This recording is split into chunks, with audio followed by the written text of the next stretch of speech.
Hi everyone, welcome to my channel Study Center 1. আশা কৰো সকলে ভালে আছে। মই আজি এই ভিডিওটোৰ যোগেদি আপোনালোকৰ লগত আলোচনা কৰিম অসম আৰক্ষীৰ গ্ৰেড 4 ৰ যিখিনি পোষ্ট আছিল সেই পোষ্টসমূহৰ বাবে ইতিমধ্যে এক্সাম ডেটটো মুকলি কৰিলে আৰু অহা 28 জানুৱাৰী তাৰিখৰ পৰা এডমিট কাৰ্ড মুকলি কৰিব আৰু কি পোষ্ট আছিল আপোনালোকে কেনেকে এডমিট কাৰ্ডখন ডাউনলোড কৰিব পাৰিব গুটেখিনি তথ্য মই ভিডিওটোৰ যোগেদি আলোচনা কৰিম। তো মই ভিডিওটো আপোনালোকে শেষলৈকে চাই থাকিব।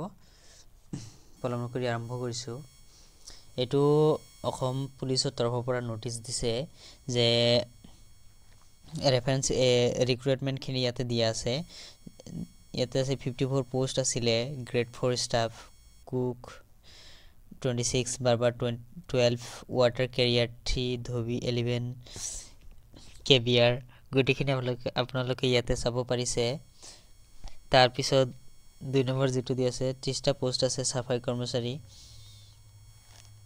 তাৰ পিছত 2 পোষ্ট আছে সাফাই কৰ্মচাৰী ইন আসাম কমান্ডো ব্যাটালিয়নৰ 2 পোষ্ট সাফাই কৰ্মচাৰী in under prison department 3 posts of sweeper under directorate of forensic science and pursuance of advertisement issue 5 number ইমান আছিলে।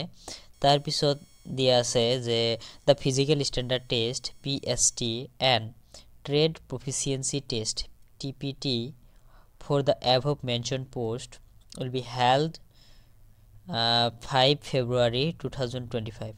Candidate will have to appear for their PST and PET at the venue mentioned in their admit cards.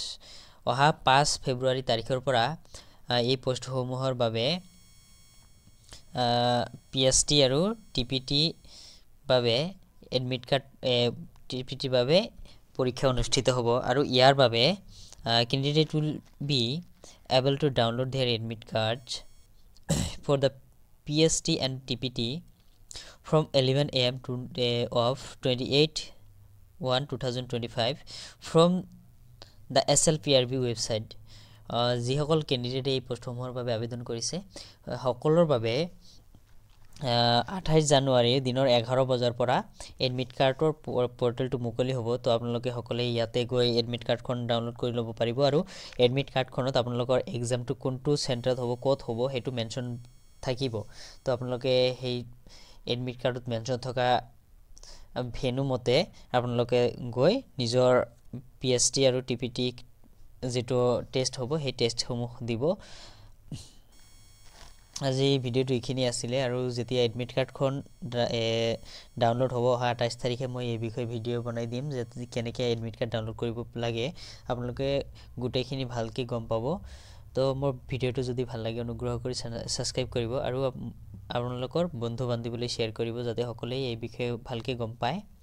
ধন্যবাদ থাকিল সকলোকে। লগ পাম বেলেগ এটা ভিডিওত।